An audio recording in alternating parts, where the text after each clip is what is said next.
All right, now we're moving into the element of art space, and that refers to the emptiness or area between, around, above, below, and within objects. Positive space is usually the shapes or forms in an artwork, and that's also usually called the figure. And then we have the negative space, which is the empty areas between the shapes and forms, also called the ground. And then there's the illusion of creating space on a flat, two-dimensional piece of paper. And that's what we have here. This is our picture plane. And there's the horizontal edge of your paper, of the picture plane, and the vertical edge of your picture plane. These are important because sometimes we can get, if we don't have reference to those edges, we can get confused. And a lot of times I will ask my students to refer to the vertical edge. So basically I would say, take your ruler and check your ruler versus the vertical edge. So you're looking to see if your ruler is vertical or if it's slightly on a diagonal.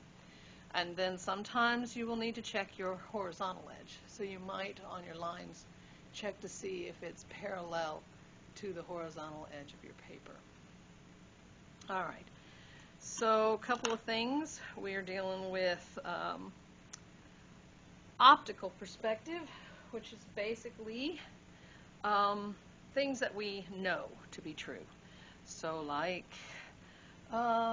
overlapping. So this object, this cube, and this pen. And the pen is overlapping the object. My hand is overlapping the paper. All right, so overlapping creates depth. We can see that in so many ways, but we got to get started. How do we do this? So the first thing you do with, and we're going to actually be playing with linear perspective, which is basically using a line. So we're going to start with a horizon line. Now the horizon line represents your eye level, where you are in the picture. So the horizon line is going to create a background. So we're just going to put a horizon line in here. And I don't usually like to take a ruler to it. I usually like to let it just flow. And I can create some interesting things, like I can add overlapping. Like there's another hill here. And I could do something more. So there's some overlapping. That's fairly interesting overlapping. And again, I want you to remember that that horizon line represents that you are standing where you are. It's like here you are, smiley face, and you're standing right here, looking out that way. But it's sometimes hard for us to remember that. So here is this dude and his eye and where he's at. Now the vanishing point represents where you're standing, where you actually are in the picture. So you're standing, like, say, here. Now I put a little dot because that represents that you're basically standing here in the picture, and you're actually tall enough to be here. This pen's dying. We're going to put him away. I have a dog wanting to play ball. All right. So now let's play with, okay, that represents you standing. There's your eye. That's where what you can see. Now, if we put some objects in this picture, we can think about what we're actually seeing. So let's take, say, a cube. Let's say we have a cube in space, and we want to represent it on this, in this picture. We can play with the idea of, well, just here, I'll do it like this. What if I just take that box. Here, I'll put the vanishing point in. There's our land, our horizon line. And I'm just going to draw a cube, basically a box, the end of the box. Okay. And I'm going to, and here we are, we're standing here. And I'm going to put a box on the other side. Now, because I am as high as this, and I'm looking down on the box, but I'm also looking, here I am, I'm looking at the top of the box because I'm taller than the box. I'm up here. I'm looking at the side of the box and the end of the box. And on this one, if I move it over, I'm actually looking at the side because I'm standing here. I can see the side, I can see the top, and I can see the front. Okay, so I use linear perspective. And you simply take what we know to be the horizontal lines are going back to this vanishing point. Now I have some little characters that I cut out that we will be playing with in a few moments, but I left them in the other room, so I may have to go pick them up here. Maybe the dog will get it for me. He's playing ball. What I'm doing is I'm taking horizontal lines back in space. And if you've ever done this kind of thing before, that's awesome. Again, one of the best ways of learning how to draw and how to create is to know that there are steps to it. First you have to understand, you have to see, then you have to understand, then you have to practice, and then there's working on your technique. And so maybe you're at the point where you already you see it, you understand it, and maybe you need some practice, or maybe you just need to build your technique. So when you do this kind of thing, you have to remember, I'm going to explain these rules in a few minutes, but you see how that box, I had to draw the vertical line.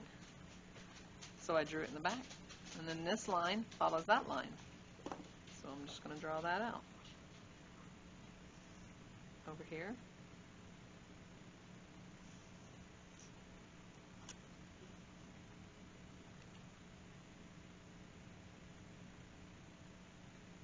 And there's my boxes. Now I made this one a little bit long. It's not really a cube, but you get the idea. The idea is here. Alright, so I'm standing here looking at these boxes, and if I'm standing here and my eye is here and I'm this tall and I'm looking, then if anything that was up in this area up here would be above my head, right? So if that's the case, then these are also going to that same vanishing point.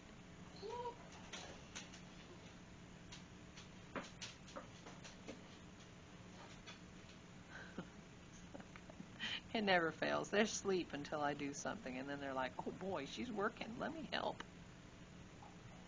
So now you can see that I can see the cube above my head. I can see the side, I can see the front, and I can see the bottom because it is above me. So basically, I just started with the end of the box, the end of the cube, and then these lines. But there's some things we need to look at for a moment. We have background overlapping. I introduced the optical perspective of overlapping. But we need to look at the optical perspective of size and placement. So let's look at placement for a minute.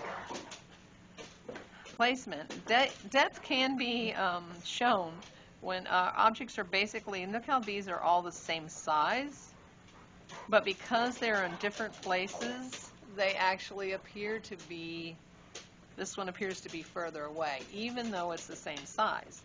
So the idea of a background, middle ground, and foreground is very real. We all recognize and we see this picture plane like that.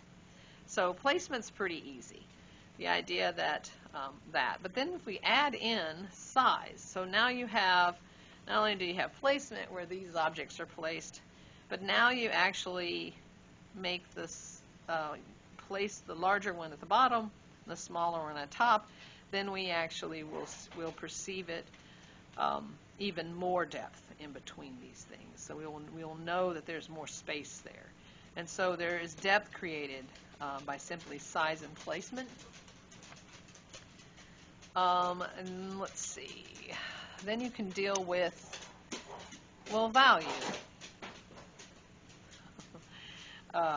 Value is one of those things that if you go from dark to light and light to dark in the sky, you will actually perceive more depth in the picture. And then we have detail, the idea of detail. So you have this tree that is, again, we have size, a larger tree, then a smaller one, and then a smaller one. And so again, we're getting some overlapping, and we're getting some, but the detail now is where we can see more detail in the tree, but the further back objects go, the less detail you're going to see. All right, so those are pretty much our optical perspective. I think I did them all, yeah. Okay, so let's play with some of the rules that we have to know. This one here is, to me, the most important one as long as you can remember this, you can pretty much catch yourself making a mistake. So the rule is this, it's called a vertical rule, and it's everything that is vertical in my world will be drawn vertical on my paper. So that means if I see a tree, and it is vertical, then I will draw it vertical on my paper. I don't draw it this way. I don't draw it that way. I know it's vertical, and so I must draw it vertical. However, when we start to do perspective, a lot of us will actually draw trees on the side. They'll actually be leaning over. It's the craziest thing that happens to us all, me included. I have to catch myself sometimes. And then there's the idea of linear, of the lines themselves. Linear perspective is where we're going to actually take lines that go back in space. So here I have just a simple road, and the idea that these are horizontal lines. There's the dot down the middle. That's every ½ inch. Everything is the same. These are parallel to each other. But if I take them back in space, so here we are looking straight at it, but if I actually move this in space so that you see it in perspective, you'll actually see the road, these lines, converging. And strangely enough, these lines in the middle look like they're getting shorter, smaller.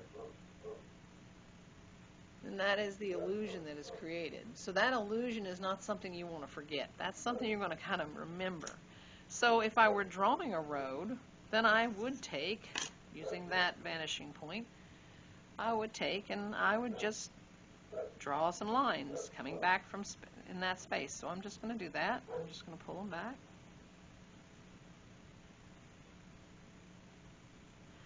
Yes, I'm standing in the middle of the road. And these dogs, I'm telling you, slept until I started this. And he's afraid of cats, so he's out there barking at cats. And I'm just kind of, creating. I'm thinking about how would it look if I did it, and I just kind of just put them in there, and I got a little smaller as I went back. So there's basically a line in this road in perspective. And again, remembering that these lines that are horizontal are going to, and parallel to each other, will, when they're taken back in space, create the illusion that they are actually converging or getting smaller and going back to that vanishing point. So there's a couple of things we can play with. We can play with the idea of, let's just take this rug. We know a rug to be, oh, here it is. It's a rug.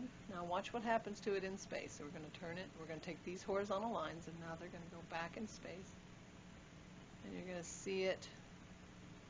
They are starting to converge. You'll also notice that that circle has changed. We know it to be a circle, but as soon as I change it in space, you will notice that it becomes an oval. And that this area is further away and smaller and closer, converging. All right, so I'm going to set that aside. And so we're going to actually put a tree in this picture. And I am going to play with the idea of here's that tree, and I'm going to draw it here. Put some fancy detail in there. There we go. Here he is. Now, if I take that same tree, this one's actually fairly big, and then I take one that's a little smaller, and I move it back, it makes sense. I put it here. Put it here. It's okay. But if you take it too far, oh, well, look at there. That's not too bad. There's something wrong with this road now. So what we have to do is use linear perspective. So what I'm going to do is I'm going to play with the idea of how tall is this tree. And so I'm just going to give myself, now these are lines that I'm doing in pen that I would want you to do in pencil very lightly, and that you would basically erase. And I'm going to put this other one at the very base of the tree, going to the vanishing point. Just giving myself a basic little kind of line there. And again, I would erase these later on. And this represents how tall are the trees as they go back in this space, along with this road.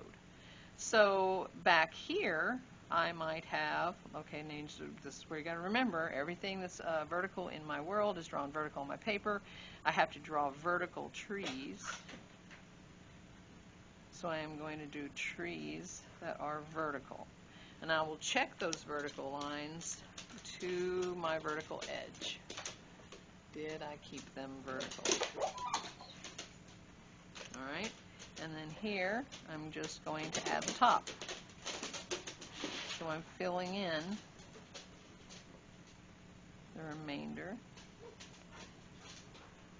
of my tree. Oh, this guy right here, he's overlapping a little bit.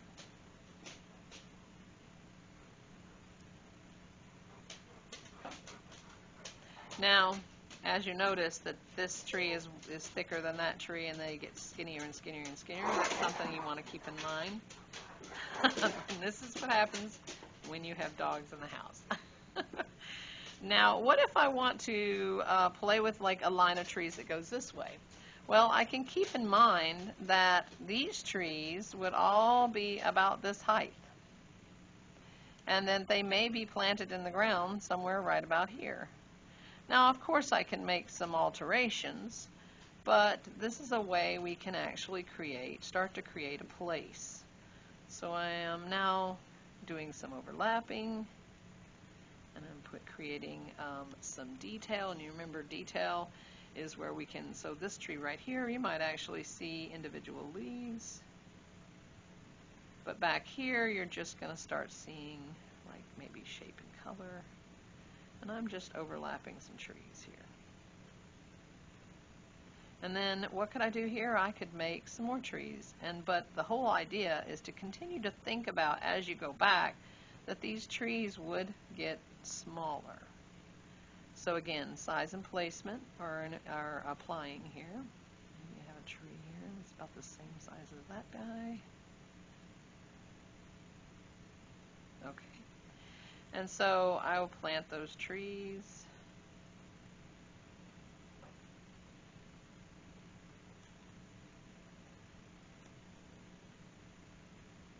And if I want more depth to my forest, I can drop some trees back. Again, I'm creating and filling in and thinking about how would this wooded area look if I played with size and placement.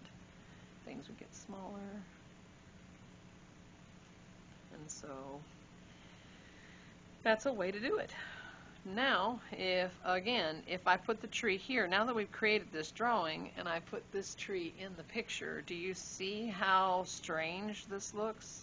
This makes sense, but if I move this larger tree into that back area, it just doesn't work. So this tree belongs up here, closer, because of size and placement. placement, lower, nearer the foreground, middle ground, background. All right, so let's play with, we've got those. Oh, let's throw some horizontal lines in here. The horizontal lines are going to give us some ground. So I'm just going to create some horizontal lines, maybe a shadow of those trees that are following along the edge of that road. And I think sometimes if you forget to put in the horizontal lines, sometimes our picture looks incomplete. Like somehow we need some of those to kind of give us the feeling that there's something more going on. Like we can see more depth. A little shadow from this tree. And you could see where I could easily erase those lines that help me to go back in space. And let's say over here I actually had a little farmland. So let's say there's actually the idea of some rows. Notice that I'm using my vanishing point to put these lines in, because just like the road, these lines would be going back. So they would get smaller and they would converge back there to that vanishing point. So I'm just trying to create something a little more interesting right there. And that gives you, and this is how you could see how you could draw. You could draw other things in there. You could put other things in this space. Overlap that guy and put him right in there. Create some nice overlapping. When you get to the edge of the road, well, there's a couple of things you can do. You can bring it on over, and then you can kind of like maybe drop it down, maybe a curved line right there to kind of give us a little land dropping off.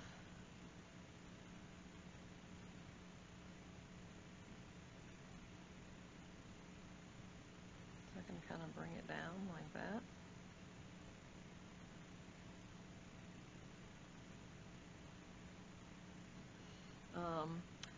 If I wanted to throw in water, if I had a road and then I had a river following it, maybe do something like this.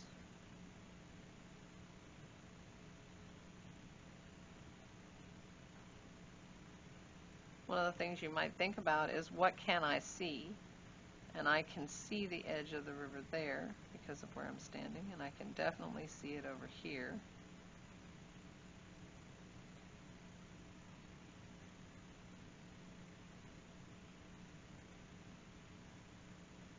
Maybe here.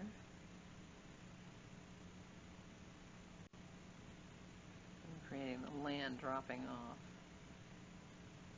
Notice that my lines are getting longer again. We're playing with the idea that size and placement is getting closer to me.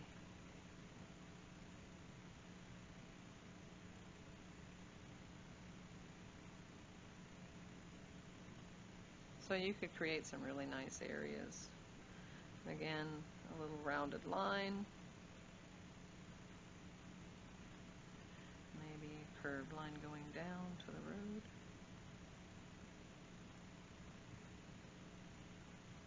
And those kind of lines will help to give, and you can do this by coloring it. How you color it. If you color it with a line that's diagonal and you just color like this, you're not going to get the same effect. But if I follow what I imagine this ground to be doing, it makes more sense. And color it with that line in mind. Let's see.